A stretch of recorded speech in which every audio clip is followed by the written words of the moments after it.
자, 안녕하세요. 익힘장 중요한 거 아시죠? 제가 이렇게 해드려야 할 것 같아서 익힘장 어떻게 하는지 알려드리려고 하는 거니까 수업 끝나면 요거 1시간 이내, 그 다음에 그냥 기억 안 나면 정답지 먼저 보고 빨리빨리 반복하는 거예요. 그리고 항상 1주차 강의 끝나면 1주차부터, 2주차 강의 끝나도 1주차부터 익힘, 5주차 강의 끝나도 1주차부터 익힘, 그래서 항상 1주차부터 익힐 것, 누적 시스템입니다. 그리고 8주차에 이제 다 완성되는 거니까, 그 다음 완성되고 난 다음에는 시험 칠 때까지 뭐 한 30주, 40주 막 이렇게 되잖아요. 그거 매주 반복, 일주일에 한 번씩. 그래서 요것만 가지고 2시간 이내에 반복하고 요게 책 한 권짜리니까 출발해 볼게요. 바로 갑니다. 예상 문제 1번. 부동산업, 감자 먹는 관중분 개임한 건데, 그게 아닌 거. 부동산업 아닌 거. 건설업. 제가 이거 천천히 이쁘게 적을게요. 여러분들은 보실 때 1.4배속, 5배속 이렇게 빨리빨리 돌리셔도 돼요.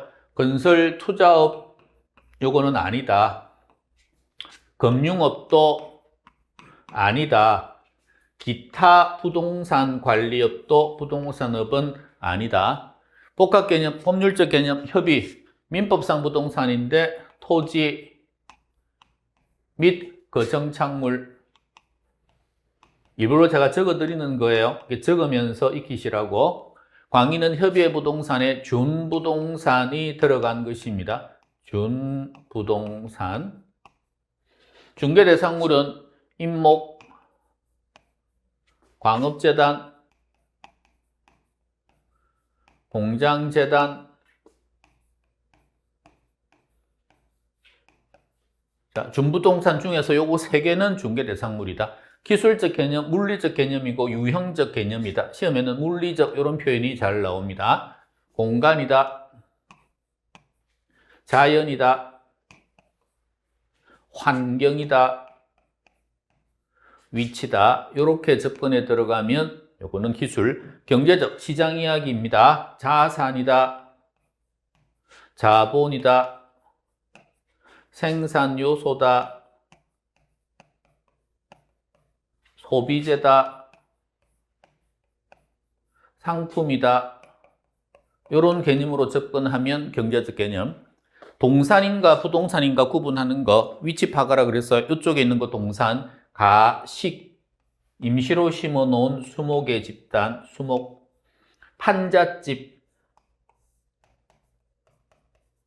임차자 정착물,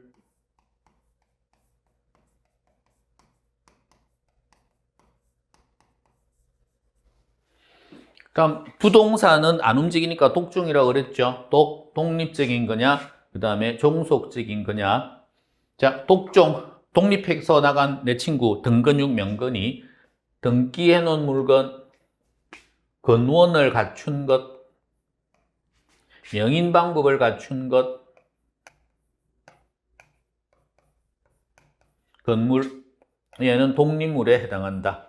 그 다음 일반 나무, 다년생 식물, 국어담장은 종속 정착물에 해당한다. 1번 것. 자, 2번으로 들어갑니다. 택지, 농지, 임지, 상호간의 용도가 바뀌고 있다. 후보지라고 한다. 내에서 바뀌고 있으면 그러면 이행지라고 한다. 주상공, 셋 다 이용할 수 있다. 택지다. 철도 이런 것까지 다 포함된다. 그러면 부지다. 소유권 인정되지 않는다. 저까지만 읽어도 빈지, 해변 토지, 바닷가, 지적공부에 등록되어 있는 토지, 사유재산권 인정되는 토지였는데 물에 침식되어서 꼬르륵 빠진 토지, 뽀르락지에 해당한다. 연세가다 4433, 4433. 그 다음에 여기에 660제곱미터를 기준으로 해서 초과하면 이쪽, 그 다음에 이하는 이쪽, 그 다음에 가는 19세대 이하고, 그 다음에 다중 요거는 직장인도 들어간다. 학생, 직장인 이렇게 되죠. 준주택, 몸을 녹일 수 있는 곳, 오피스텔, 이걸 적어 보셔야 돼요. 그 다음에 요거를 대충 하는 사람들은 노인까지만 알고 뒤에를 몰라. 노인복지주택, 노인, 복지주택, 기숙사, 다중생활시설,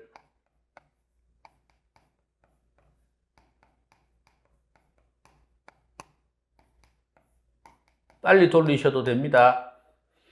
그 다음 도시형 생활주택, 조그만 공동주택입니다. 내 동생 300세대 미만이에요. 분양가 상한제 적용하지 않습니다. 그 다음에 공동주택이에요. 그래서 아파트, 연립, 단지형 연립 이렇게 나와요. 단지형 다세대, 끝. 자, 이번에는 세 번째, 토지의 특성과 발생현상 연결시키는 건데, 속도가 제가 말하는 속도 정도로는 나와 주기를 바랍니다. 이거는 제가 다 적진 않을게요. 자, 속도, 이 정도 속도. 지역 분석, 지역 나왔으니까 부동성, 일물일가 법칙 성립되지 않는다, 개별성. 장기라는 말이 나왔다, 영속성. 지대, 직가 나오면 부정성, 직접 환원법 나오면 직영, 영속성, 완전 비탄력이다, 부정성, 생각 없이 나와야 돼요. 제영, 영속성, 집약적 이용 필요하다, 부정성, 최유효 이용해야 된다, 용도의 다양성과 부정성, 용도적 공급은 가능하다, 용도의 다양성, 물리적 공급은 절대 못한다, 부정성, 병합분할 가능하다, 병합분할의 가능성, 용도의 다양성, 둘 다 가능하고, 감가 이론 적용되지 않는다, 영속성, 토지는 부족하다, 부정성, 가치 이야기 나오면 영속성, 소득이득, 자본이득 나오면 영속성, 외부효과, 부동성, 이용전환, 용도의 다양성, 임장활동 해야 된다, 부동성, 관리 중요하다, 영속성, 지방, 지역 나오면 부동성, 대체 안 되는 건 개별성, 국지적, 지역 이야기 나왔으니까 부동성, 정보 이야기 나오면 개별성. 자, 이 정도 속도로 따라오셔야 된다. 3번은 이걸로 정리하고요. 자, 이번에는 4번 이야기로 넘어갑니다. 대체주택의 수요가 증가합니다. 그러면 이쪽 수요가 증가한다. 대체재. 나는 수요 감소, 대체재는 수요가 반대로 움직이는 거기 때문에 소득 증가 시 열등제. 열등제는 소득이 증가하면 수요가 감소하는 재화를 말하니까 소득 증가했으니까 열등제라면 수요가 감소. 금리가 하락했습니다. 그러면 수요는 증가. 매도자 파는 사람들이 내일 가격이 싸질 거야. 내일 더 떨어질 거야. 그럼 오늘 팔아야 되니까 오늘은 공급이 증가. 대체주택이 얘가 가격이 싸지면 이거 사러 갈 거니까 사람들이 나는 수요 감소. LTV, DTI, DSR 상승은 은행에서 돈 빌리기 쉬워졌다. 돈 많이 빌려준다는 이야기니까 수요 증가. 수요자들이 내일 가격 오를 거라고 예상이 돼. 그럼 오늘 사놔야 되니까 수요 증가. 생산 요소가 가격이 상승하면 공급자 입장에서 요소 가격 상승하면 불리하니까 공급 감소. 수요의 법칙 나옵니다. 가격이 상승합니다. 가격이 올랐어요. 그러면 수요량은 안 살 거니까 감소하고, 가격이 오르면 공급량은 더 팔려고 할 거니까 증가할 거니까 가격과 수요량은 가수 반대로 움직이고, 가격과 공급은 가공비 해서 비례관계 같이 움직인다. 양선상 가격, 수요의 변화냐, 수요량의 변화냐, 수요량의 변화는 선상이동이다. 양선상. 곡선이 있으면 곡선 선상에서 여기서 움직인다. 당해제와 해당제와 내꺼, 당해제화의 다른 이유 아니다. 딱 가격 하나뿐이다. 내꺼 가격 변화. 요것 때문에 변하면 그거는 수요량의 변화라고 한다. 4번 정리 끝. 5번입니다. 꼼수.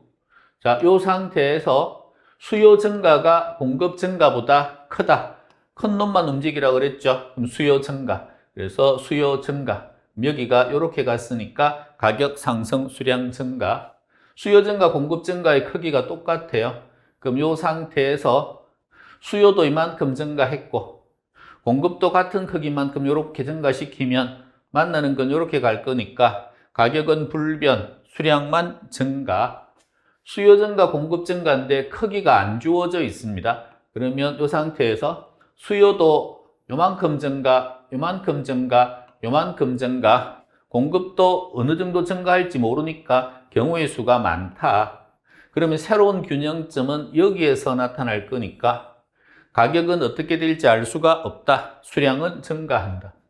공급이 완전 비탄력이다. 요렇다는 거죠. 여기가 공급인데 수요는 증가했다. 그러면 여기가 수요가 있으면 여기에서 수요가 증가.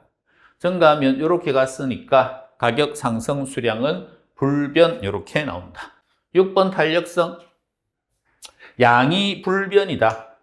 양이 불변이라는 말은 이렇게 수직으로 되어 있으면서 얘가 뭐 500이다, 50이다 이렇게 딱 고정되어 있다는 거죠. 양이 밑에가 양이에요. 여기가 가격이고 탄력성이 0이다. 0이면 0 숫자 이렇게 적는다 그랬죠. 그래서 수직을 말하는 거다.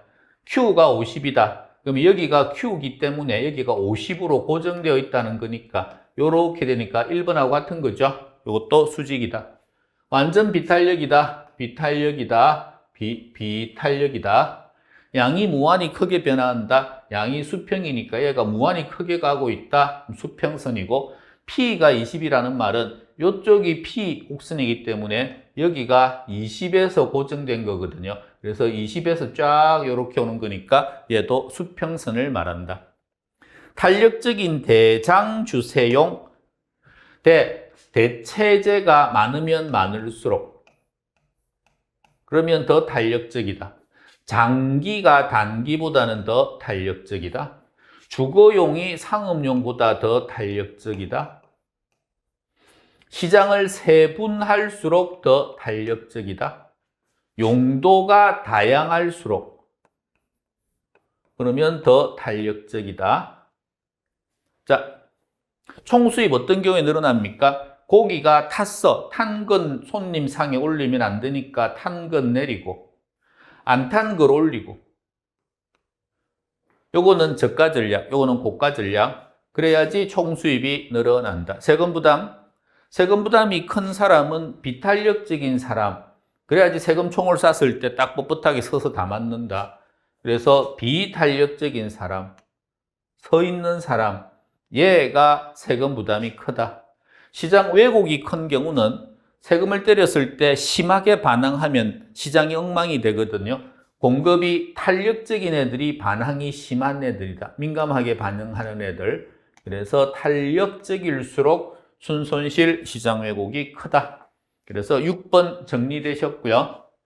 그 다음에 뭐 저거는 기본 공식이니까 가수 밑에가 가수 소수 소득 탄력성 그러면 소수 교수 밑에가 교수 끝.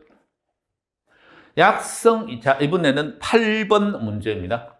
약성 시장이면 시장은 과거 정보인 A 정보만 알고 있는데 나는 기본적 분석을 했다. 기본적. 나는 B 정보를 알고 들어갔다. 그러면 초과 이윤 발생한다.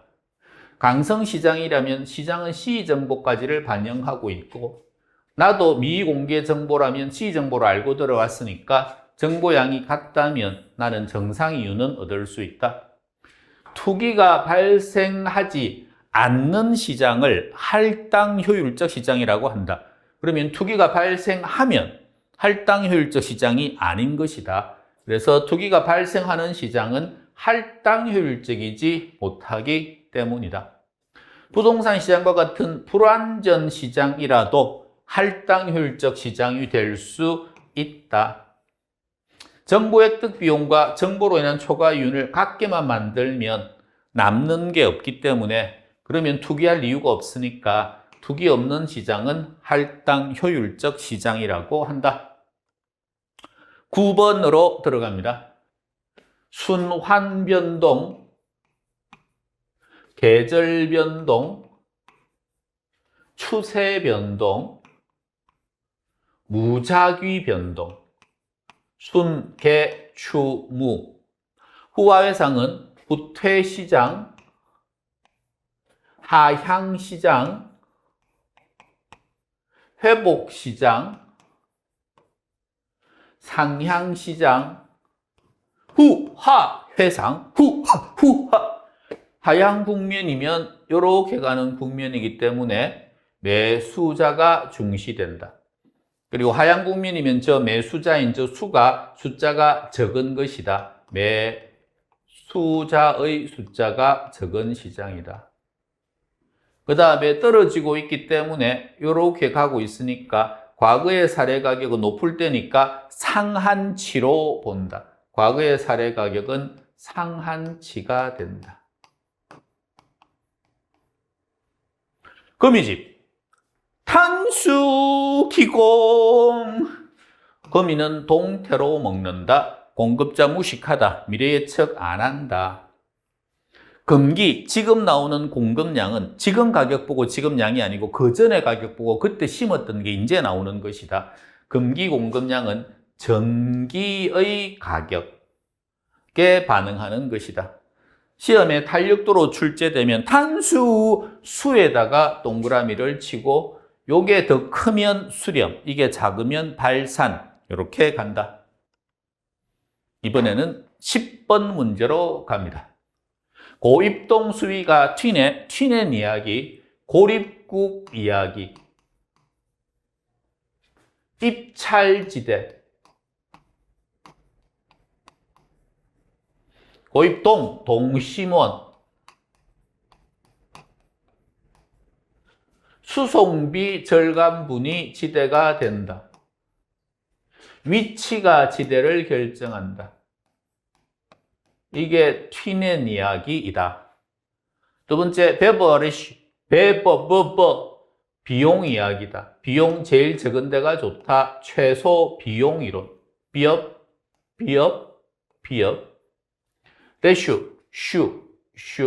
수요 제일 많은 데가 좋다. 최대 수요 이론. 크리스탈이 요도 내에 박혔어. 아우, 아파 죽겠네. 생각만 해도. 요구치, 최소 요구치가 재화의 도달 범위 내에 있어야 중심지가 성립한다.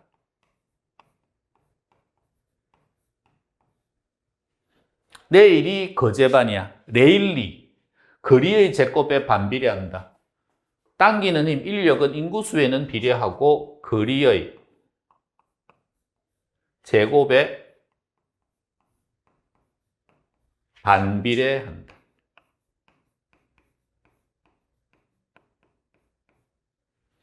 큰 버스를 경계하라.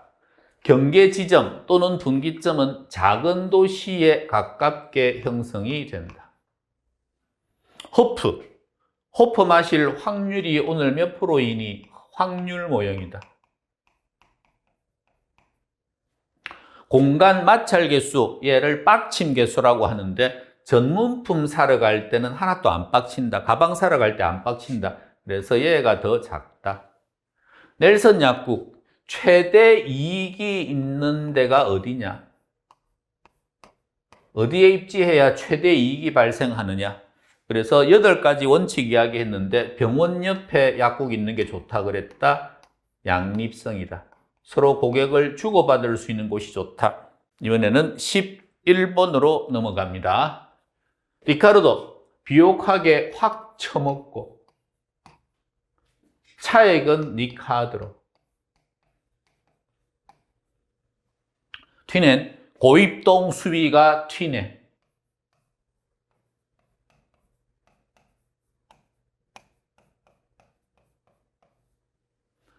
전용 수입은 1억 원, 박찬호 이야기, 꼭 받아야 될 돈은 교사 수입 1억 원, 경제지대는 더 받는 99억, 총 수입은 100억. 알른소의 최고가로 입찰했다. 미친 거죠. 맛살 준 단발 그녀, 옛날 사귄 여친, 맛살 준 단발 그녀. 젊었어요. 한계지는 젊었어요. 얘는 한계지에서도 지대가 발생한다. 한계지는 젊었어요. 헤이 그 수지랑 마찰 있구나. 수송비와 지대 요거 두 개 합쳐가지고 마찰 비용이라고 부른다. 헤이 그 수지랑 마찰 있구나. 12번으로 들어갑니다. 교통 노선 이야기 나오면 선형이론. 핵심 단어 얘가 선형. 고소득층 잘 사는 사람들이 어디에 가느냐? 교통망 따라서 외곽으로 나가더라. 선형이론. 유사한 활동끼리는 서로 뭉치고 서로 배척되는 활동끼리는 흩어지고 분산되고 그래서 핵이 여러 개가 생긴다. 다핵심이론. 침입과 경쟁천이 버제스의 사회학적인 도시성장 설명이론이죠. 동심원이론.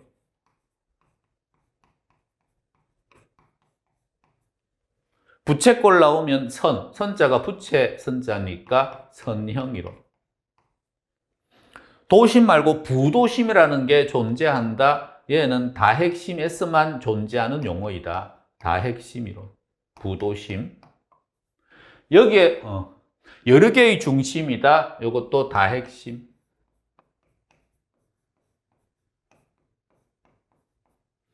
도시 생태학, 사회학적 접근이다. 요거다. 침입과 경쟁천이 동심원이론.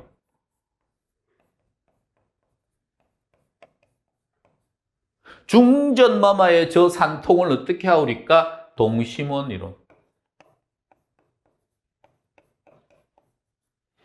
여기에서 나오는 요 전이지대, 천이지대 요것도 동심원 이론에서만 나오는 용어이다. 여기 부도심은 다핵심 이론에서만 나오는 용어이고. 자, 13번. 너무 쉬운 거. 직접 개입이냐, 간접 개입이냐. 이거는 빨리. 비축하는 거 직접. 개발사업 직접. 임대주택 직접. 세금 이야기 나오면 간접. 수용은 직접. 대부 비율은 간접. 공시, 정보 주는 거 간접. 보금자리 주택 직접 짓는 거고, 종합부동산 세금 간접. 보조금, 금자 들어가는 것들 다 간접. 공영개발은 직접. 14번으로 넘어갑니다. 시장 실패 원인이 뭐냐? 부동산 시장 관련되면 다 시장 실패다. 불완전 경쟁 시장.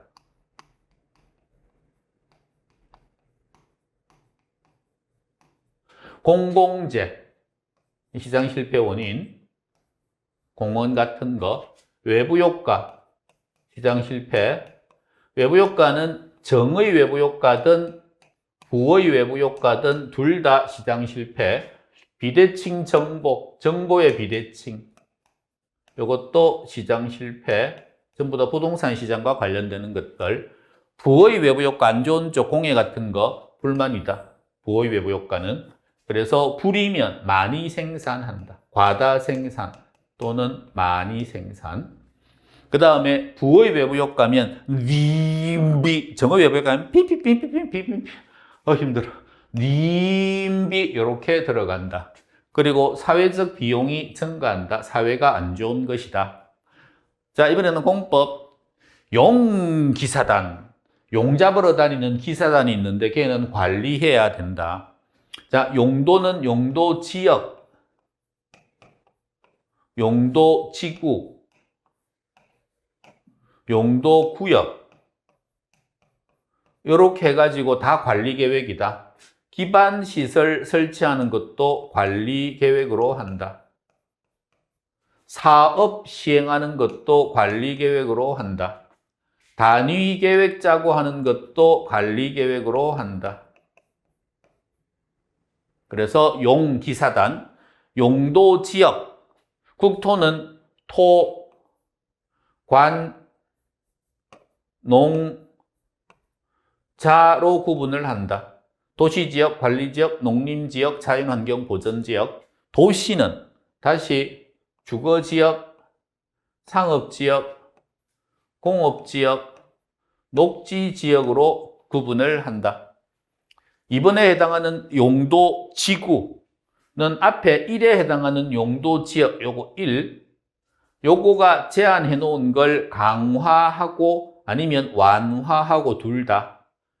3에 해당하는 용도지구는 앞에 있는 1과 2, 1 용도지역과 2 용도지구, 요거가 제한한 것을 요것도 마찬가지 강화하거나 완화시키기 위한 것이다. 15번.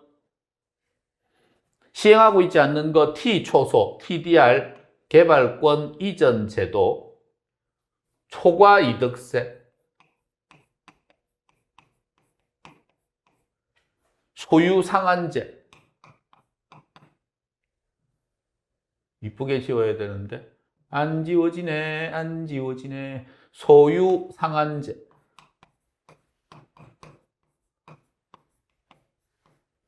재건축 부담금은 있지만 재개발 부담금은 없음.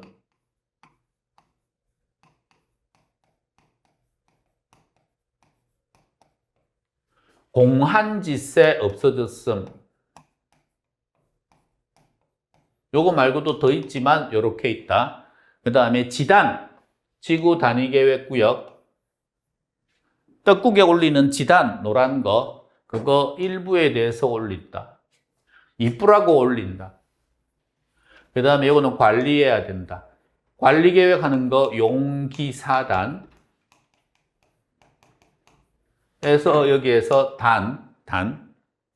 공공토지 비축하는 거 토지공사에서 비축한다. 전국 단위로. 그 다음에 계정은 은행 통장인데 별도 통장을 가지고 관리를 한다. 농지도 비축할 수 있다. 종합계획은 10년에 한 번, 시행계획은 1년에 한 번. 부동산 거래 신고. 개 30마리는 신고해야 된다. 키우려면. 그래서 계약 체결일.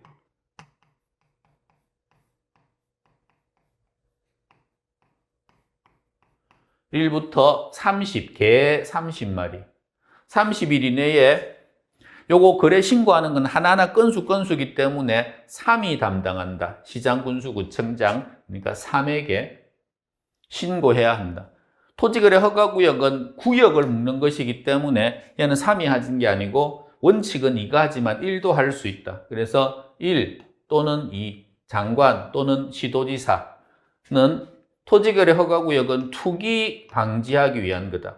그래서 투기 우려가 있는 지역에 대해서 5년 이내의 기간 동안 지정할 수 있고 허가 안 받고 거래하면 무효로 본다. 선매제도도 건수 계약을 하는 거기 때문에 3이 담당이다. 토지거래 허가 신청이 있는 경우에 국가 등이 그 매수를 원하면 그 토지를 수용하는 거 아니다.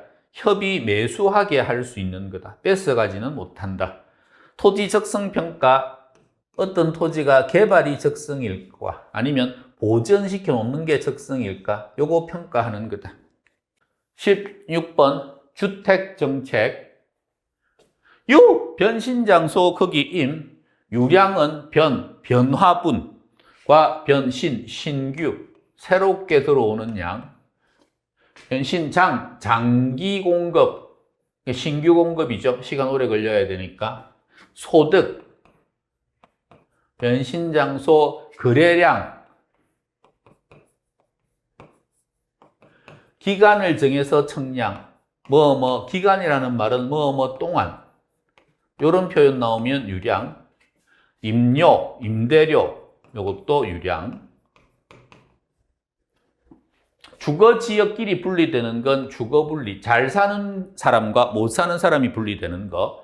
직주 분리는 상업과 주거가 분리면 직주. 주택을 가만히 방치하고 있으면서 주택 가치가 떨어지면 하향 여과가 발생한다. 상향 여과는 재건축할 때 발생한다. 임대료 보조금을 주면 좋은 거다. 그래서 수량이 증가하고 질도 좋아지고 현금 주는 걸 주거급여라고 한다. 한 20만 원씩 현금 그냥 주는 거다. 쿠폰 주는 건 주거 바우처 제도라고 한다. 상품권 지급하는 것이다. 임대료 규제 않으면 공급량은 감소한다. 못하게 하는 거니까 질도 안 좋아지고, 균형 가격이 100원이라면 그러면 80원 이상 받지 마 하기 때문에 균형보다 낮게 금액을 규제하는 것이고, 그러면 초과 수요가 발생하고 살려는 사람 더 많고 집 구하기 힘들어지니까 임차자 고정 현상이 생긴다.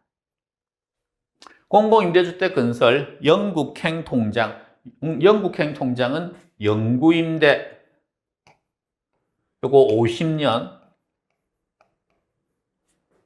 그 다음에 국민임대 얘는 30년 임대기간이, 얘는 행복주택 행은 얘는 젊은 애들,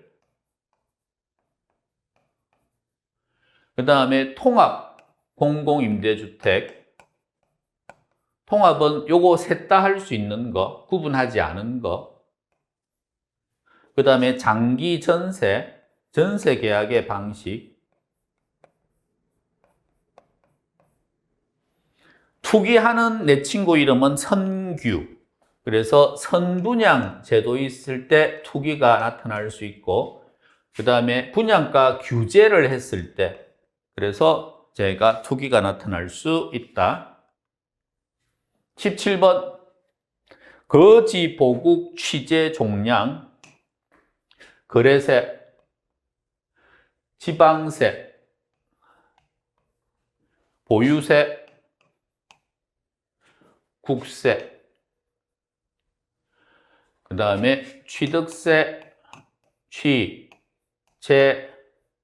종부세, 종량, 집, 사람, 집사람 전화번호는 2377이 아니고 11, 여기 11 국세고, 여기는 이니까 도세 또는 광역시세 또는 특별시세, 3이니까 시군구세, 그 다음에 교촌, 지방교육세, 농어촌 특별세, 위에 있는 것 두 개는 신고하는 세금이고, 밑에 있는 것들은 징수 바로 들어가는 세금들이다. 그래서 거지를 보유한 국가, 거지 보유국에 취재하러 갔다가 종량이 발생했다, 더러워서. 그래서 집사람한테 전화해서 2311번 교촌치킨이 먹고 싶으니까 교촌 요렇게 교촌치킨 사놓으라고 했다. 위에 거 두 개 신고, 요거 두 개 지방세, 요거 두 개 보유세, 요거 두 개는 국세. 그 다음에 이게 국부 정상이라고 하는 거, 여기서 부는 부가가치세, 증여세, 상속세. 증여세하고 상속세는 취득할 때 내는 세금이다. 증여 취득, 상속 취득, 요거는 매매 취득, 뭐 이런 식으로 나오는 거니까, 그래서 구분하시면 되고, 그 다음 오른쪽에 있는 요 세금 두 개는 합진세다.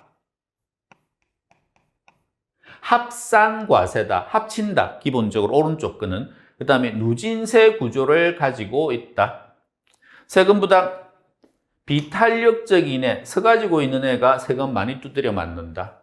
시장 왜곡은 탄력적인 애한테 세금 때렸을 때 시장 왜곡이 커진다. 헨리 조지, 토지 단일세. 토지에만 세금 때리자라고 하는 토지 단일세인데, 토지 단일세 모르면 시험은 조진다. 그 다음에 동기열 효과, 공급 감소와 똑같은 거다. 이번에는 18번입니다. 정해지렛 때는 좋은 쪽이다. 돈 빌려서 투자했는데 나한테 유리한 거. 여기에 저당 수익률, 요거는 무조건 적을수록 유리하다. 얘가 적으니까 얘는 좋은 거다. 그 다음 지분 수익률, 요건 은행 수익률, 은행 이자율이고, 요건 내가 가져가는 수익률인데, 요거는 높을수록 좋은 거다. 근데 얘가 작으니까 얘는 조진 거다. 안 좋은 거다.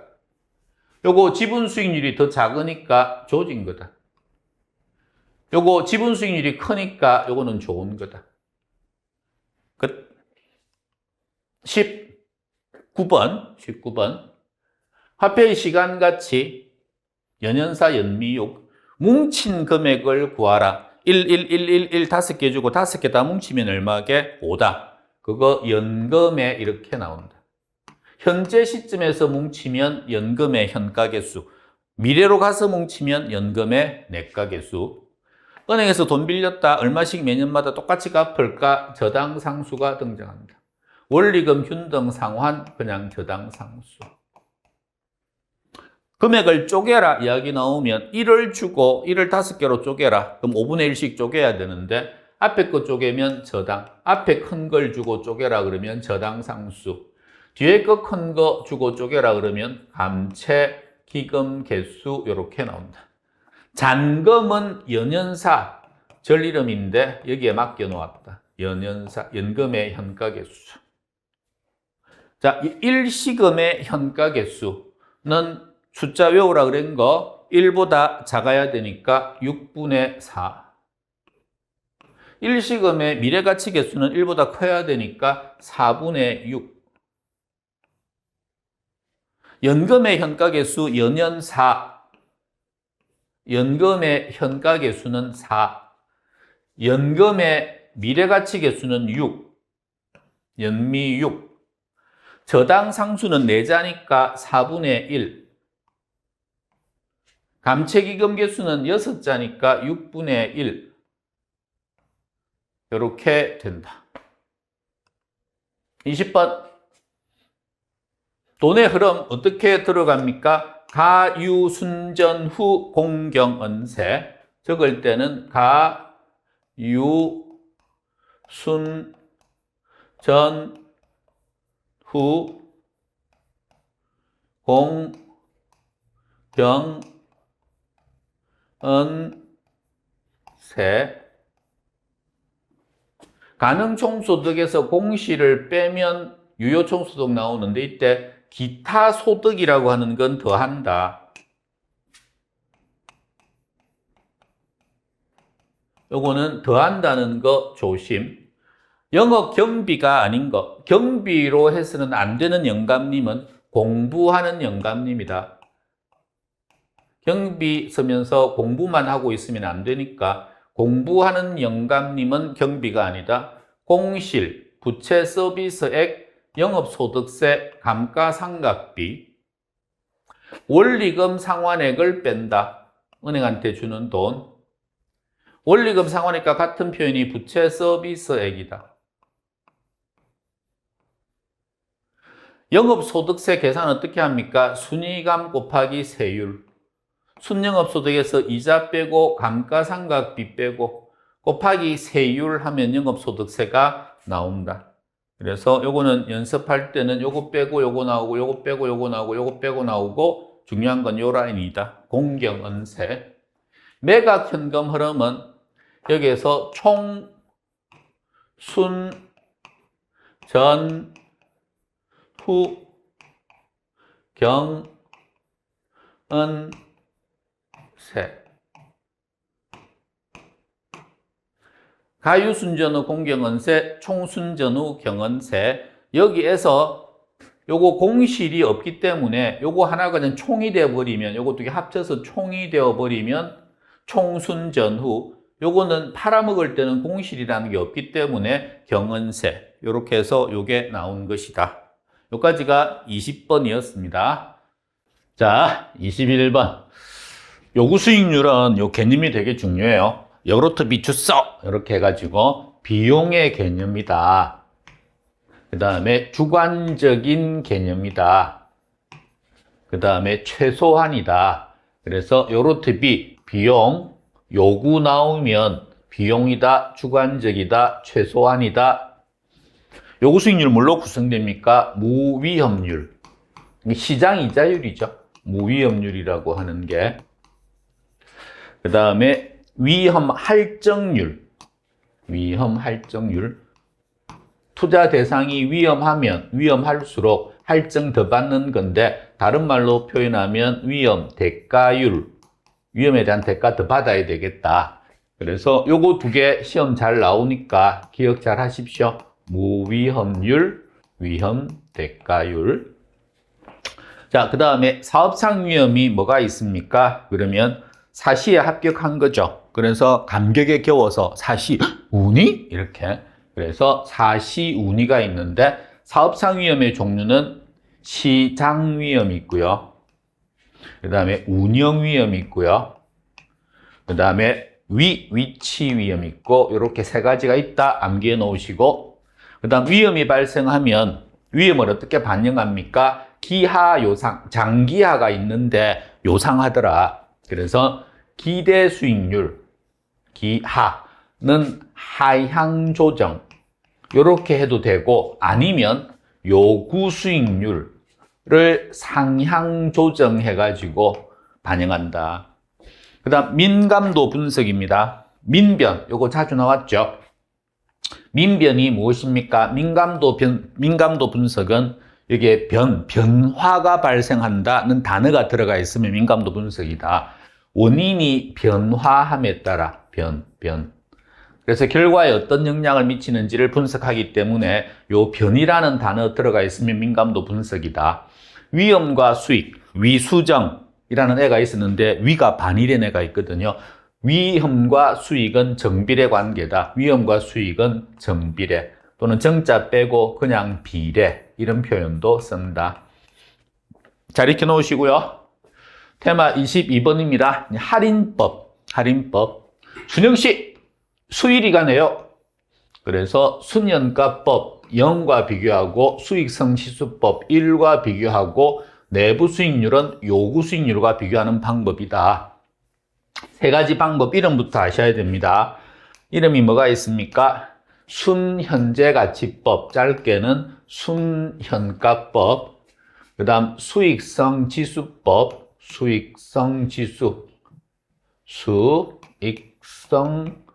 수익성지수법, 그 다음에 내부수익률법.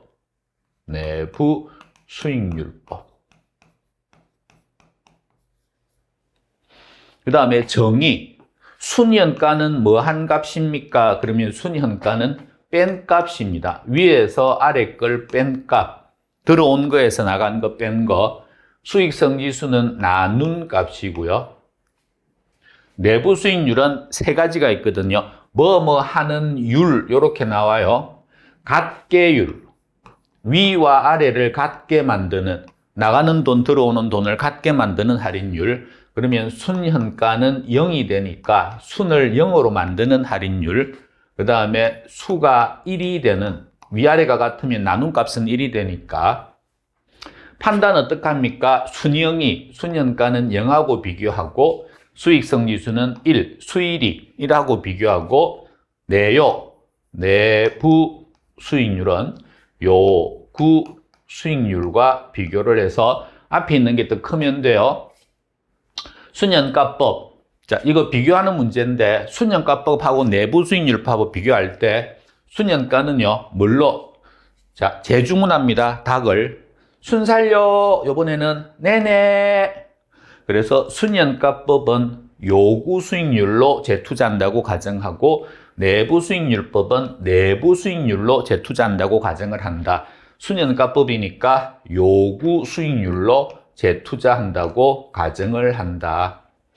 그 다음에 좋은 말 나오면 다 순현가예요. 부의 극대화, 좋은 말입니다. 요거 순현가법에 적용되는 거고 같이 가산하는 것도 좋은 말입니다. 요것도 순현가법에 적용되는 거고 복수는 복수를 놓으니까 안 좋은 말이거든요. 요거는 순현가법이 아니고 내부 수익률법에 적용되는 단어이다.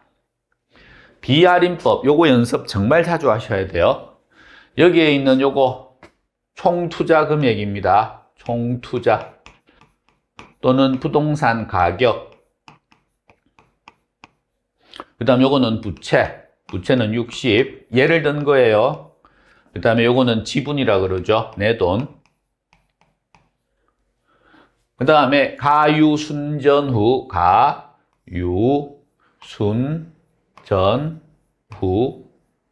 공경은세.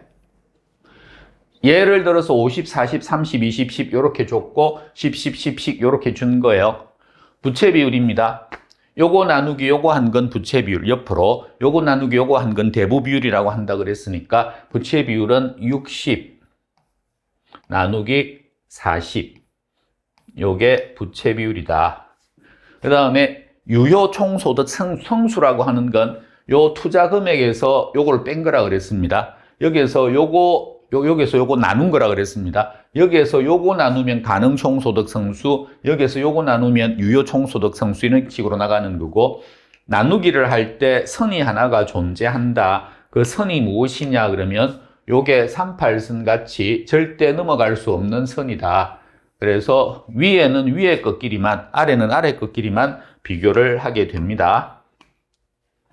유효 총소득 성수는 여기서 유효 총소득 요거 하나를 잡고, 그 다음에 성수니까 얘하고 비교하는 건데, 성수는 이거 나누기 요거니까, 그러면은 100 나누기 뭐 하면 된다? 40을 하면 된다. 그래서 100 나누기 40.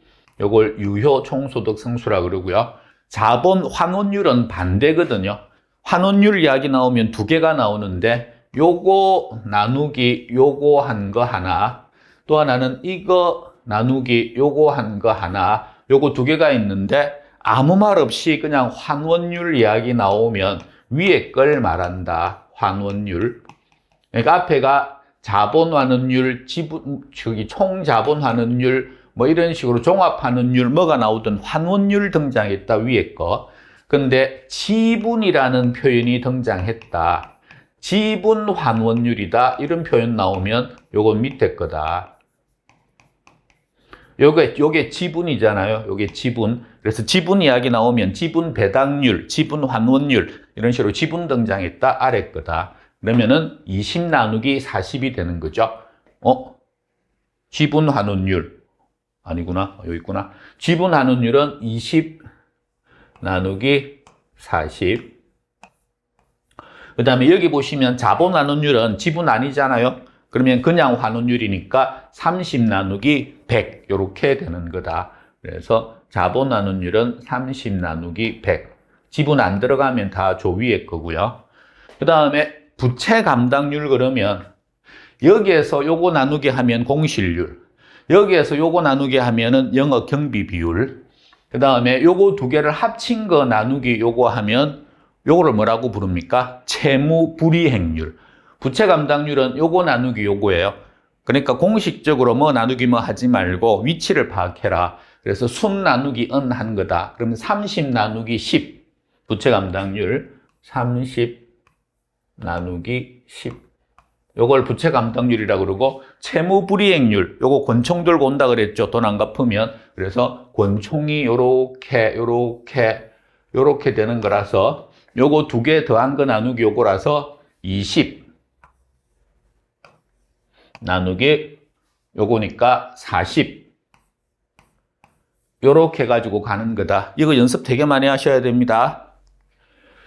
24번 부동산 포트폴리오 평균 분산 결정법입니다. 위험이 동일하면 수익은 요거는 무시하시고요. 그냥 수익은 높은 게 좋은 거죠. 높은 투자. 만약에 수익이 같다면 위험은요, 낮은 게 좋은 거죠. 두 번째, 분산 투자의 논리는 수익과 위험이 있으면 분산 투자는 수익을 올리는 게 아니고 위험을 낮추는 거라 그랬죠. 그래서 위험을 줄인다. 근데 위험이 줄면 일반적으로 수익도 줄잖아요. 근데 포트폴리오를 잘하면 수익은 안 줄고 수익은 그대로 유지를 하면서 위험만 줄이니까 좋은 겁니다. 비체계적 위험. 그럼 이 위험, 어떤 위험을 줄이는 거냐 그러면 위험이 두 종류 위험이 있는데 그 중에서 없앨 수 있는 위험을 비체계적 위험이라고 한다. 요거는 개별 위험이다. 제거가 가능한 위험이다. 그 다음에 피할 수가 있는 위험이다. 그래서 체계적 위험과 비체계적 위험이 있으니까 순간적으로 헷갈리시면 여기 체계적 위험 있잖아요. 체계적 위험과 비체계적 위험 두 개가 있는데 그러면은 비체계적 위험 앞에 B자가 하나 더 들어가잖아. 그래서 요거 없앨 수 있다고. 그래서 요거를 없애버리는 거니까 요거는 가능하다. 그 다음 피할 수도 있다. 이런 표현 나오는 거고요. 그 다음에 상관계수라고 하는 게 있다. 투자한 두 개가 무슨 관계 있느냐. 특정 위험 요소에 대해서 가장 좋은 거 마이너스 1. 서로 완전히 반대 방향으로 가면서 크기가 같은 거예요. 요거는 다른 방향이 유리하다. 사회과학에서 요 마이너스는 방향이 반대다라고 하는 것을 의미합니다. 그 다음 최적 포트폴리오, 무효적, 무차별 곡선과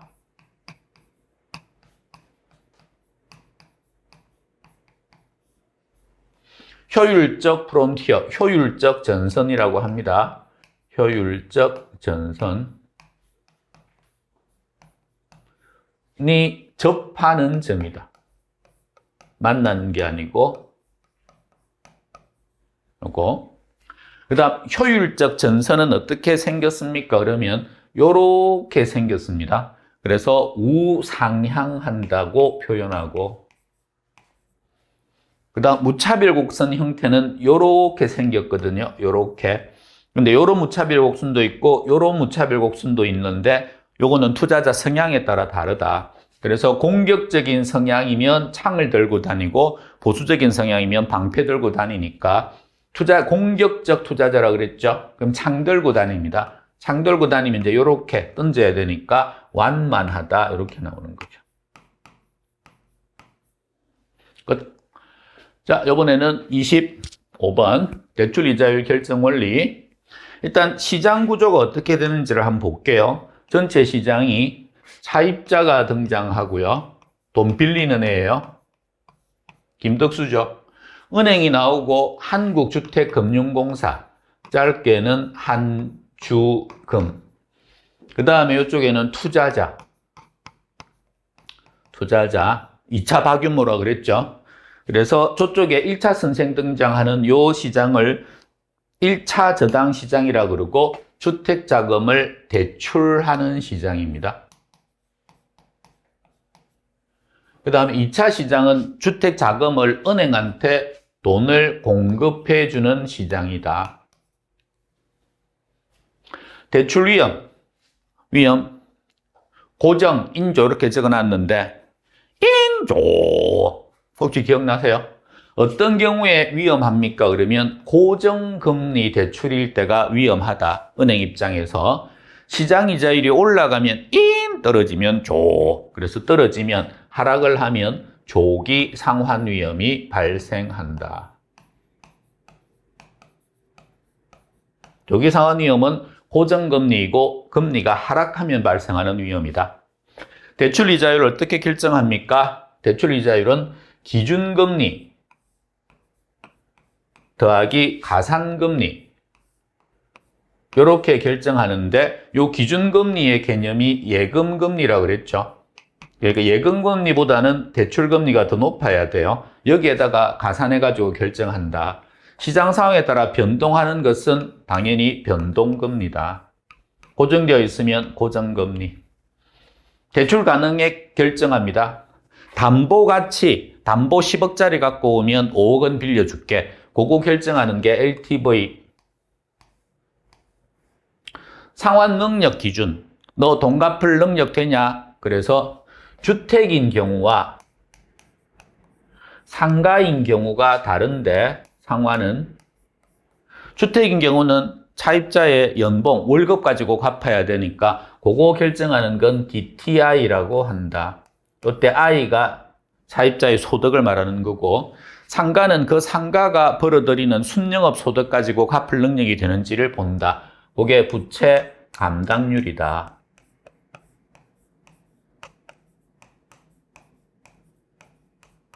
부채 감당률은 테마 23에서 했죠. 순영업 소득 나누기 부채 서비스액을 말한다. 자, 요번에는 원금 균등과 원리금 균등. 요거는 그림 그리는 걸 잘 하셔야 돼요. 그림을 제가 그려볼게요. 요렇게 네모. 오른쪽에는 요거보다 조금 더 큰 네모. 요렇게 그리고 여기에서 모자를 요렇게 씌웁니다. 요거보다 높게 올라가야 돼요. 그 다음에 요거랑 같은 크기만큼 요렇게 해가지고 요렇게 세워요. 그래서 왼짝이 원금 균등 상환이고요. 두자니까 왼짝, 오른짝에 있는 건 오른짝이라서 원리금 균등입니다. 그 다음 밑에 있는 게 빌린 돈 100 원금, 요거 빌린 돈 100 원금, 요거 이자 50, 요거 이자 60. 그래서 요걸 외우시라. 자주 그려가지고. 그러면은 밑에 초기 원리금 상환액은 누가 더 큽니까? 이렇게 묻잖아요. 초기 원리금 상환액이면 요게 초기 원리금 상환액이거든요. 요거 원금 이제 합친 거. 그 왼짝게 더 크다. 그래서 왼짝게 더 크다. 즉 원금 균등 조건이 더 크다. 잔금은 누가 더 큽니까? 잔금은 오른짝에 남아있는 게 잔금이거든요. 그러니까 얘가 잔금인 거죠. 요만큼 남고 얘는 이만큼이 잔금이 남을 거니까 얘는 오른짝이 더 크다. 오른짝이 더 크다. 이자 누적액이 누가 더 큽니까? 얘 이자 누적액은 50. 다 갚았을 때 얘는 60이니까 오른짝이 더 크다. 원리금 누적액은 누가 더 큽니까? 원리금은 합친 거니까 150, 160이니까 오른짝이 더 크다. 이런 식으로 해서 연습을 많이 해 놓으시라. 자, 이번에는 MBS의 종류. 요것도 번호로 기억하시는 게 좋아요. 1번 정권, 2번 정권, 3번 정권, 4번 정권 하셔가지고 자, 1번 정권입니다. 이름은 MPTS. 얘가 제일 위험한 정권입니다. 주식하고 같은 거예요. 그래서 이건 지분 정권이라고 한다. 2번 정권, B가 본드, 안전한 거거든요. B가 두 개나 있으니까 제일 안전한 거예요. 그래서 2번이 제일 안전한 정권이다. MBB라고 한다. 얘는 담보가 많다. 그래야 안전하다. 초과 담보가 가장 많다. 그 다음 3번과 4번, 요거 두 개. 3번은 혼합형 정권. 1번과 2번을 섞은 거다. 위험 반, 수익 반. 그 다음 4번은 다양한 정권, 다양한 형태로 만든 거다. 모든 회로 만든 거다. 다양한. 이거 둘 다 하나씩 위험을 갖고 있는 거다. 요거는 둘 다 이런 식으로 끊어지기 때문에 쉬운데, 요거는 위험이 두 개가 있으면 하나씩 나눠 가져가는 거기 때문에 채소밭 조기 투자도 같이 외우시는 게 좋다. 자, 채무 불이행 위험. 돈 안 갚는 위험이죠. 그 다음에 소유권. 저당에 대한 소유권. 늘 누가 가지고 있느냐? 발행자가 가지고 있다. 발행자예요. 발행자. 그래서 권리가 이렇게 있으면 얘가 이제 위험한 거죠. 요거 관련된 건. 그 다음에 조기 투자는 조기 상환 위험. 위험은 조기는 투자자의 몫이다. 투자자. 이렇게 해서 둘이서 나누어 가져가고 있다. 그 다음 주택연금.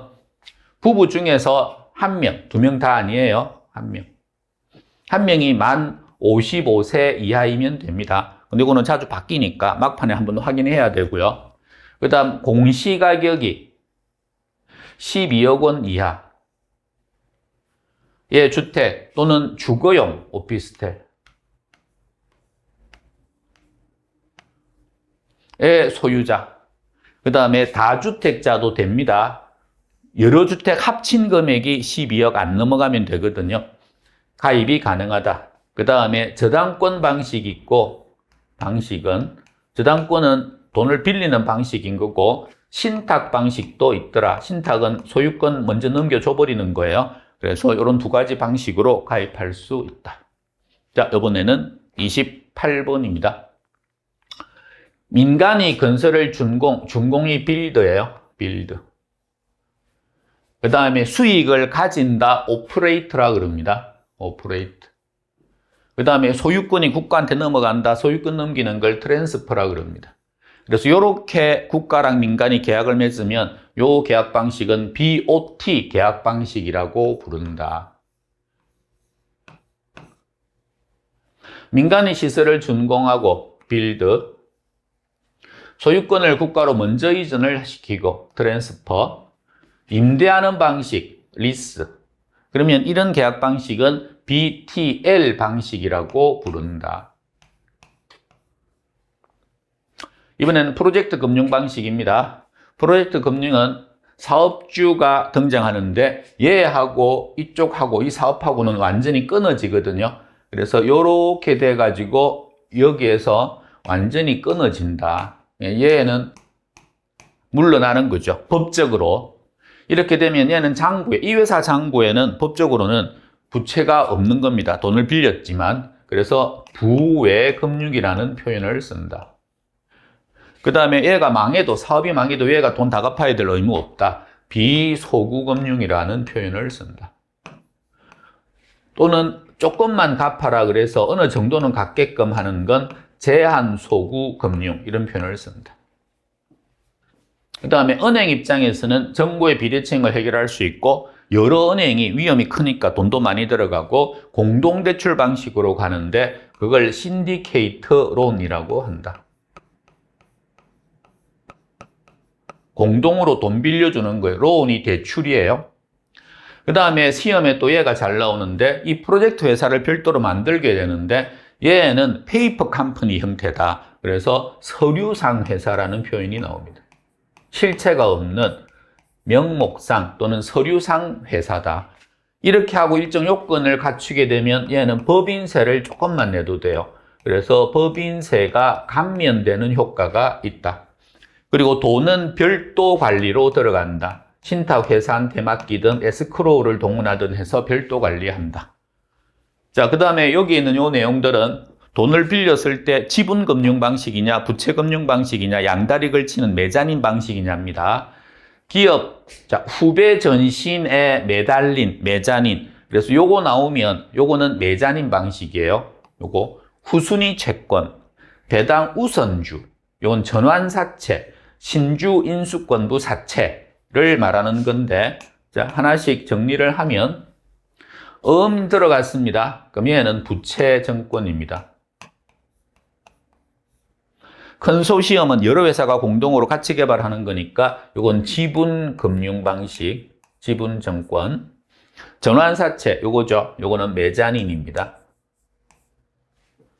그 다음에 여기에 있는 정자, 자본금 늘리는 거, 요거는 지분 늘리는 거라서 지분금융 방식입니다.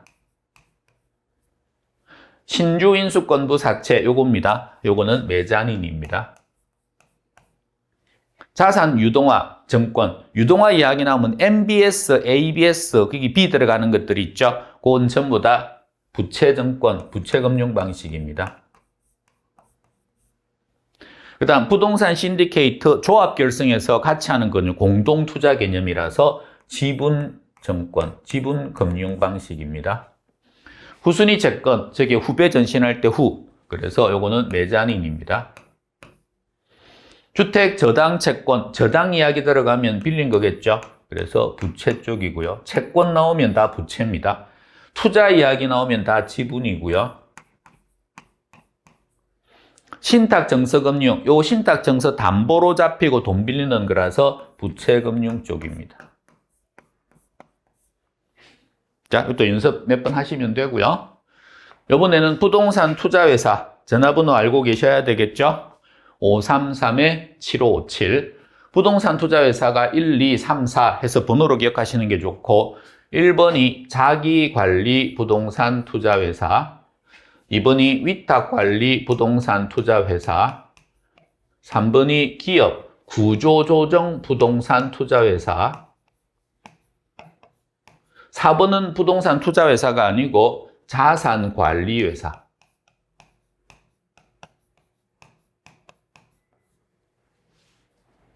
실체가 있느냐? 1번하고 4번은 실체가 있는 회사예요. 그래서 상근하는 임직원과 지사가 있다. 이것도 마찬가지. 2번과 3번은 둘 다 페이퍼 컴퍼니, 명목상 회사. 얘는 실체가 없다.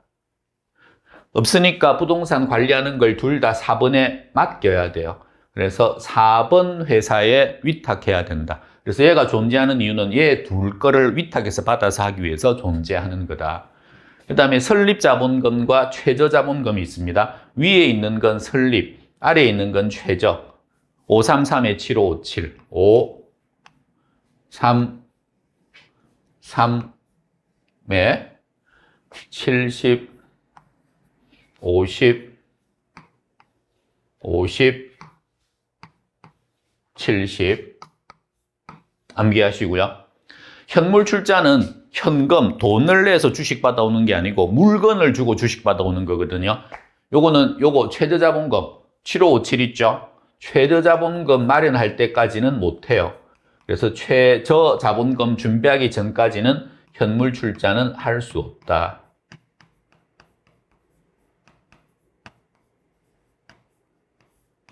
요거 하고 난 다음에는 현물 출자 됩니다.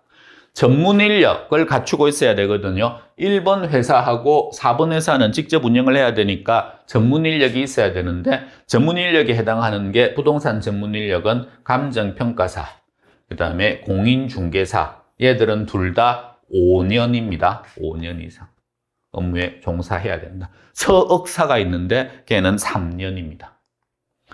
30번. 위험의 종류, 개발할 때 법적 위험이 있고요.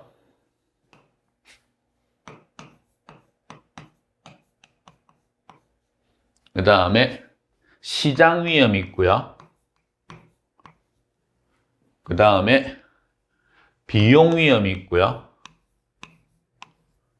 요거는 요거랑 같이 연결해가지고 법적 위험 없애고 싶으면 이미 이용 계획이 확정된 토지를 매입하면 됩니다. 용도 지역, 용도 지구 이런 것들이 이미 결정되어 있는 지목 변경도. 시장 위험 분석 잘해야 됩니다. 시장 분석 잘해야 시장 위험을 없앨 수 있고, 비용 위험 줄이고 싶으면 건설회사하고 공사비를 최대 금액을 딱 맥스를 정하는 거죠. 그걸 최대 가격 보전 계약이라고 한다. 자, 그 다음에 좋은지 안 좋은지 한번 판단해 보는 거죠. 공사 기간이 연장되면 좋아진 거죠. AC. 기부채나 뺏기는 거 많아지면 AC.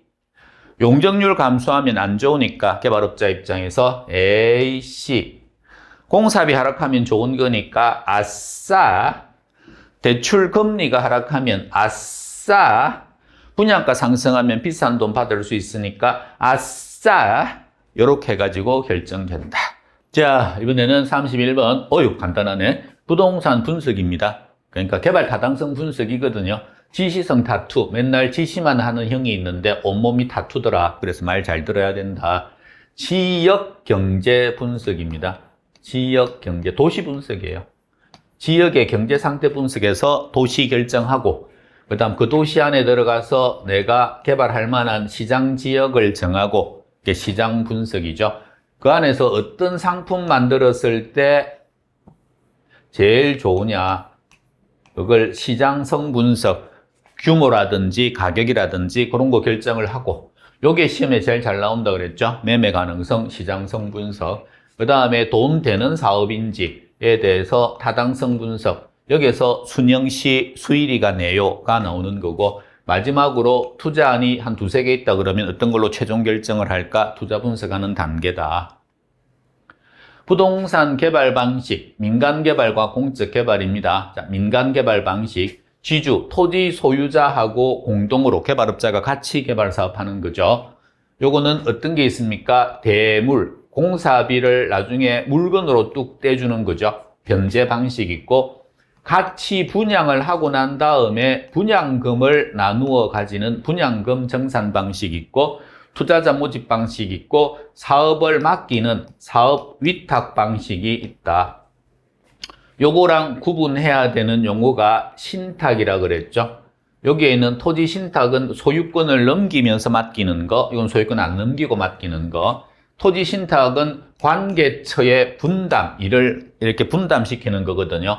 관리해달라고 소유권을 넘기는 거, 개발해달라고 넘기는 거, 처분해달라고 넘기는 처분신탁, 그 다음 분양관리신탁, 이건 상가 같은 거 분양관리해달라고 하는 겁니다. 담보신탁, 내가 돈 빌려야 되는데 담보가 필요하니까 수익정권 좀 달라라고 하는 담보신탁. 그 다음에 컨소시엄은 여러 회사가 힘 합쳐가지고 같이 개발하는 거고요. 자, 요거는 이제 공적 개발입니다. 신개발은 도시개발법에 근거하는 거거든요. 도시개발법이 무슨 방식과 무슨 방식이 있습니까? 그러면 수용 방식이 있고요. 매수 방식이라고도 합니다. 그 다음에 환지 방식이 있다. 환지. 수용 방식은 공영개발이라고 학문에서는 많이 부르고, 환지 방식은 구획정리사업이라고 많이 부른다. 수용 방식은 개발 이익을 빨리빨리 다 환수할 수 있고 기간이 단축된다는 장점이 있다.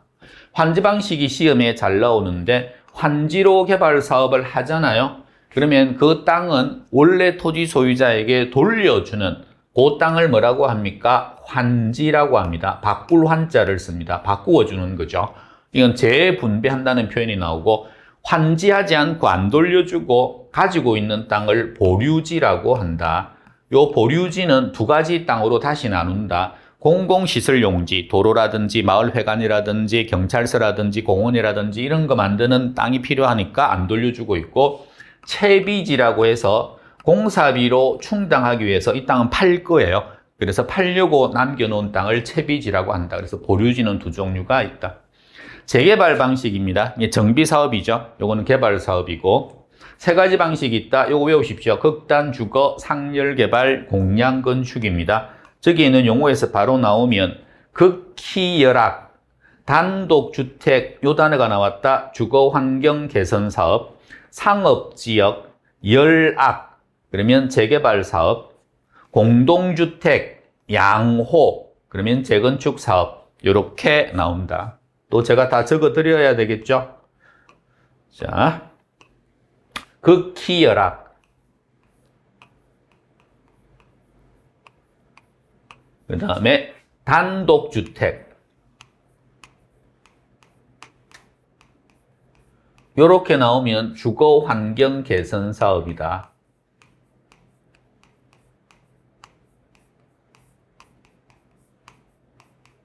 일부러 적어드리는 게 적는 거 보면 머릿속에 각인되는 효과가 있어서 그래요. 상업지역, 열악, 이렇게 나오면 상열개발이니까 재개발 사업.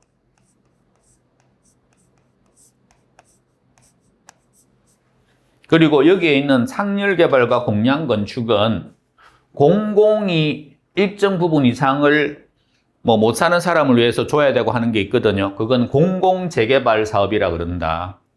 공량건축, 공동주택,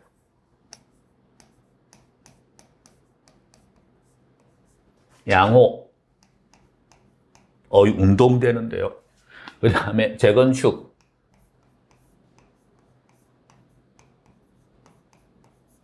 이것도 공공재건축이라고 하는 게 있다. 이번에는 부동산 관리입니다.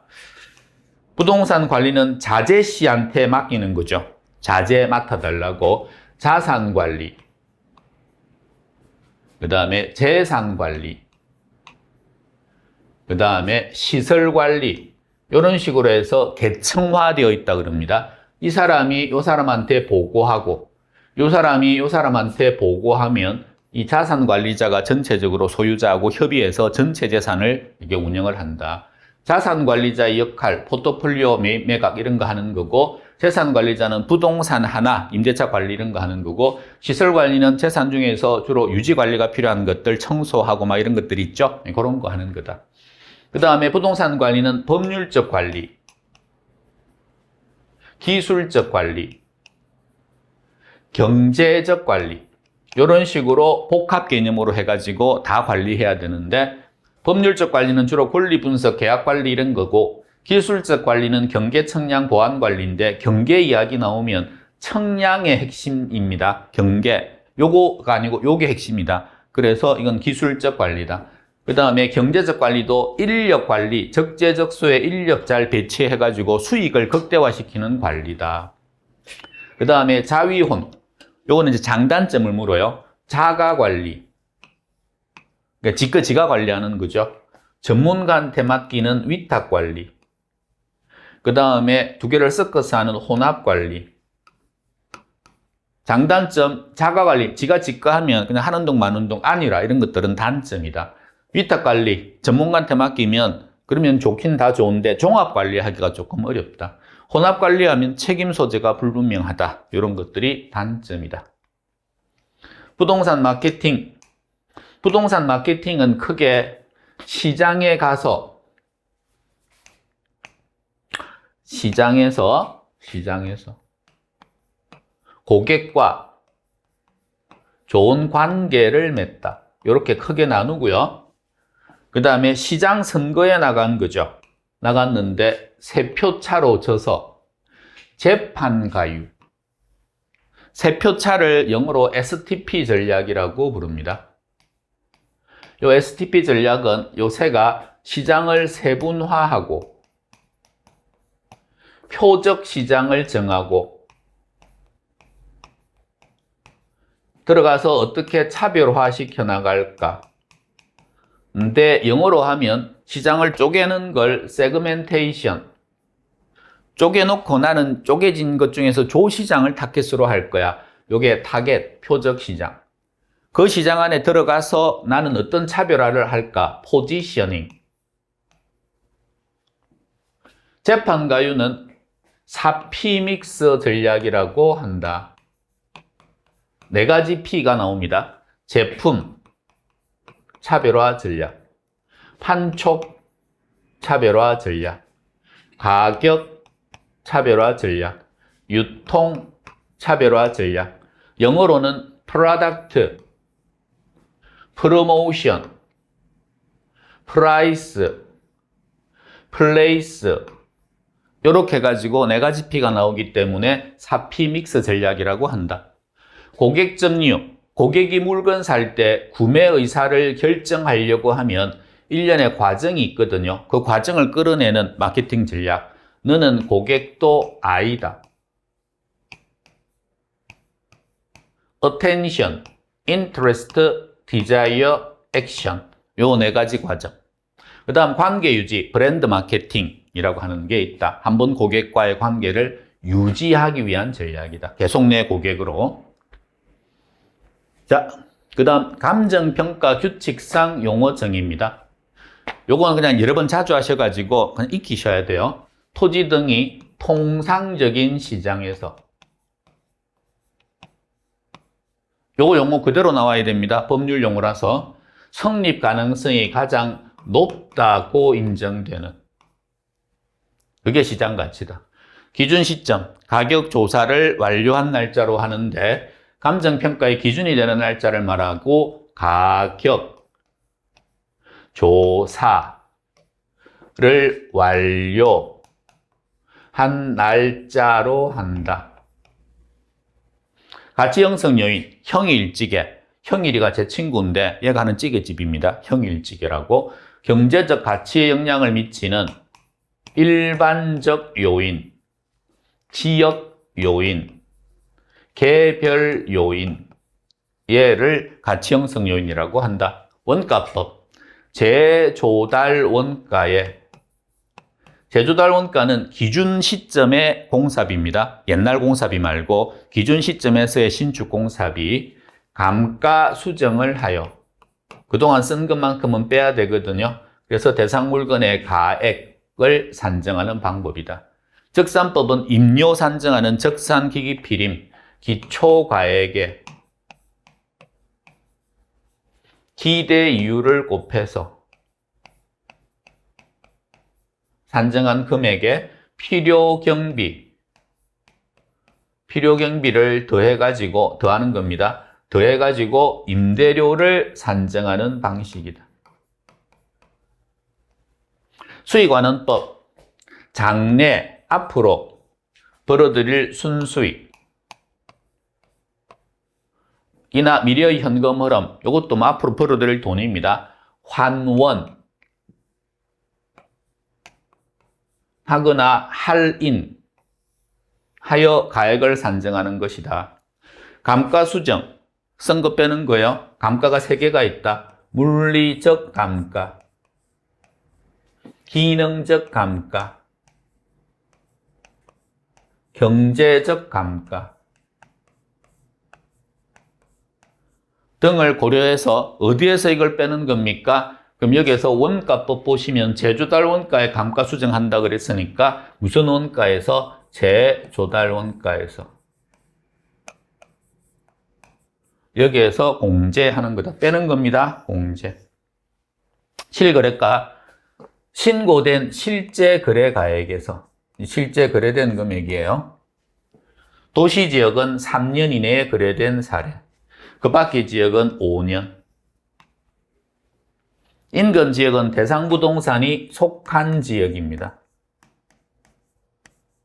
대상이 속한 지역 요인을 공유하는 지역이다. 이렇게. 인근 지역 나오면 유사 지역, 동일 수급권 이런 것들도 같이 있다는 것도 기억하시고요. 36번 감정평가의 원칙과 절차. 2개 이상의 물건이 일체로 거래되는 관행이 있다. 용도상 불가분의 관계에 있다. 그러면 일괄해서 평가할 수 있다. 뭉쳐가지고 같이 평가하는 거죠. 대표적인 게 복합부동산 평가하는 거. 그 다음에 가치를 달리하는 부분이다. 그러면 구분하여 평가할 수 있다. 하나의 물건인데 요건 상업지역, 요거는 뭐 주거지역 그러면 요거 얼마, 요거 얼마 이렇게 따로따로 평가하는 걸 구분평가라고 합니다. 일부분에 대하여 나오면 그 부분에 대해서 그 부분만, 이거는 부분평가라고 하거든요. 일부분은 그 부분에 대해서만 평가할 수 있다. 한 필지지만 요만큼만 수용당한다. 그럼 그 부분만 평가할 수 있다. 요건 기본적으로 외워야 될 거죠. 원수거공 적분임. 네가 살고 있는 집은 원수거공, 주변은 적분임. 공부 좀 하려고 했더니 가격 산정하는 방법, 원가법, 원, 수익 환원법.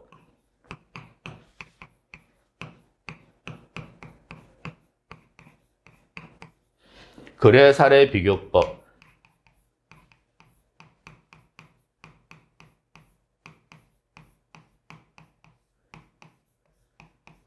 공시지가 기준법.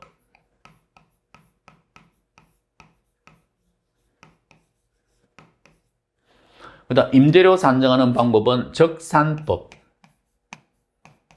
적산 기기필임 했을 때 수익 분석법.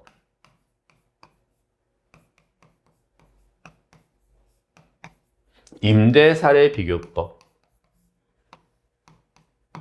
이렇게 있다.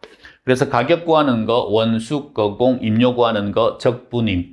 원가법과 적산법은 원가를 이용한, 다시 말하면 비용 가지고 가격 구하는 방식이고, 수익 방식은 요거 두 개가 있는데 요거 수익은 하나는 가격이고 하나는 임료라는 거, 요거 구분 잘 하셔야 돼요. 가격 구하는 건 환원법, 임료 구하는 건 분석법입니다.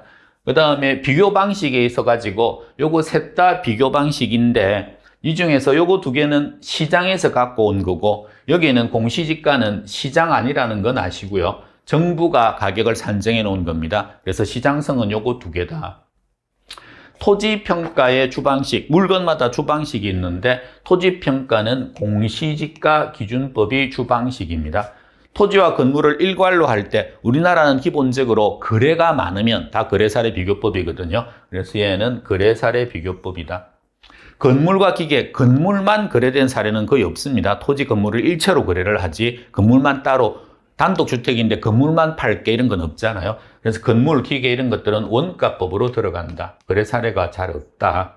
과수원과 임목 이런 건 거래 사례 있거든요. 그래서 거래 사례 비교법이다.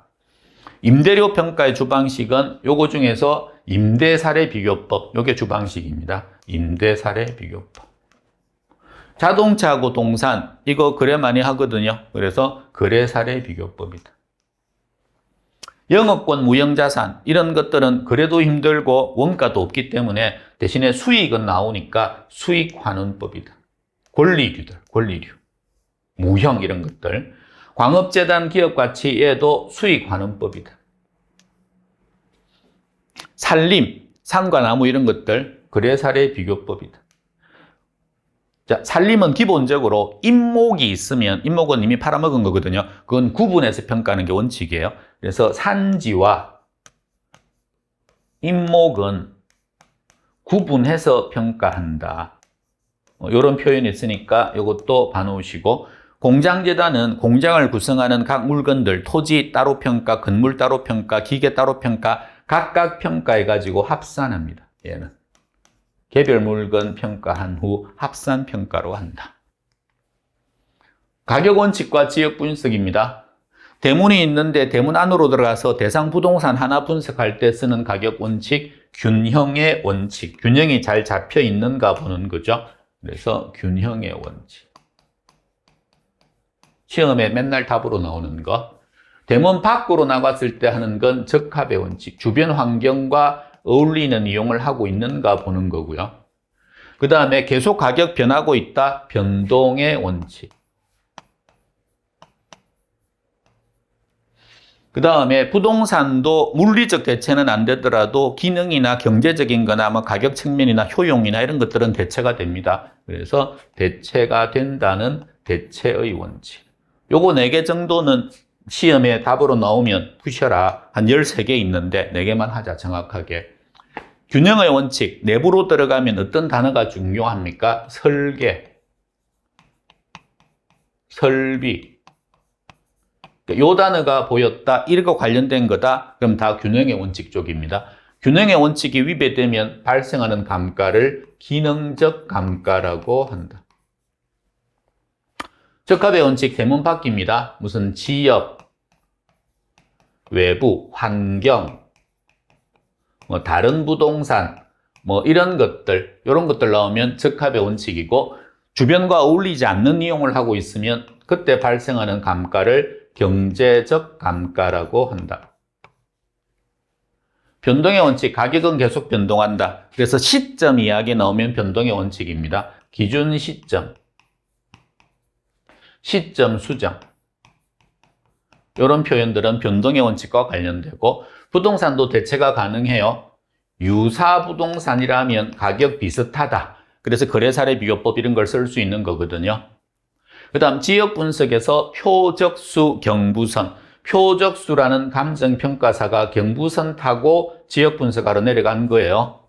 자, 지역 분석은 표준적 이용,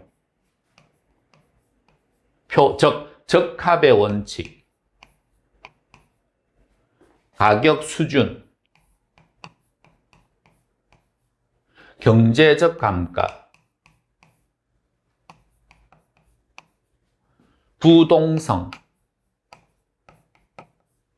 선행 분석, 요게 지역 분석 관련된 것들이다. 상대 개념으로 나오는 게 개별 분석이거든요. 개별 분석은 하나 분석하는 겁니다. 표준적 이용은 전체의 일반적인 이용이고, 하나의 가장 효율적인 이용은 최유효 이용. 요거 판정은 개별 분석, 요거 판정은 그다음 지역 분석. 적합의 원칙, 얘는 균형의 원칙, 대상 하나니까. 그 다음 얘가 경제적 감가, 요거 적합의 원칙에 위배되면 경제적 감가, 적합의 원칙에 위배되면 경제적 감가, 균형의 원칙에 위배되면 기능적 감가. 그래서 표적수, 경부선 외워놓으면 헷갈릴 일은 없습니다. 이렇게 개별성이고 후행 분석이다. 38번 원가법. 재조달 원가의 감가 수정하여 구하는 거거든요. 근데 이 재조달은 무슨 원가다? 기준 시점에서의 공사비, 신축 공사비다. 그 다음에 재조달 원가가 복제 원가가 있고 대체 원가가 있는데, 복제 똑같은 원가예요. 그 다음에 대체는 대체품 원가입니다. 근데 요 대체 원가를 가지고 요거 재조달 원가를 구했을 때는 기능적 감가는 하지 않습니다. 그리고 재조달 원가는 공사비인데, 공사비에 이런 표현 들어가면 정상이윤, 요거는 다 포함입니다. 초과이윤 이런 거 나오면 그건 안 좋은 거고, 그건 포함되지 않는 거고요. 그 다음 감가 수정하는 방법이 있는데, 요게 이름들이에요.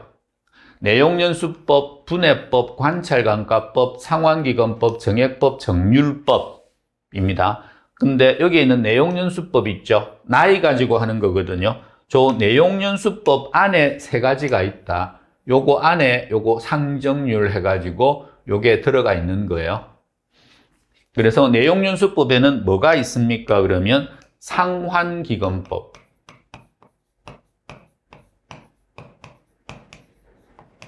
정액법, 정률법,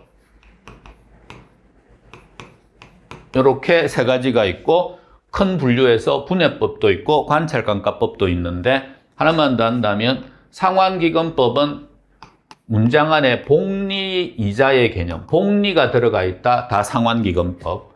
정액법은 감가하는 액이 똑같은 거예요. 그러니까 금액이 일정한 거죠. 그 다음에 정률법이라고 하는 건 율이 일정한 거죠. 그러니까 감가율이 일정. 똑같다. 요거는 금액이 감소하게 됩니다. 자, 그 다음에 환원이율 산정하는 방법. 조시 12. 우리나라의 곰이 인간으로 환원했는데 그때 곰 한 마리가 아니고 곰 12마리였다. 전부 다 조시성을 줬다. 그래서 조시성 12명으로부터 우리나라가 출발한 것이다. 그래서 조시 12. 조성법, 조시, 시장추출법, 투자결합법,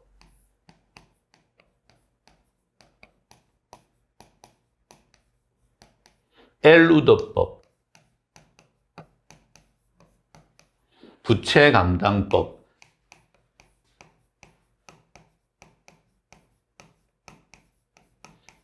요렇게 해가지고 5개가 있다. 그 다음 요거 5개 방법 중에 나중에 계산 문제 나오고 하면 사용되는 게 요거 투자결합법과 부채감당법이거든요. 요거 중에서 부채감당법, 요거는 그냥 공식이에요. 그래서 부채감당법 공식이 저 부대 이렇게 적어놨는데 저당 상수 곱하기 부채감당률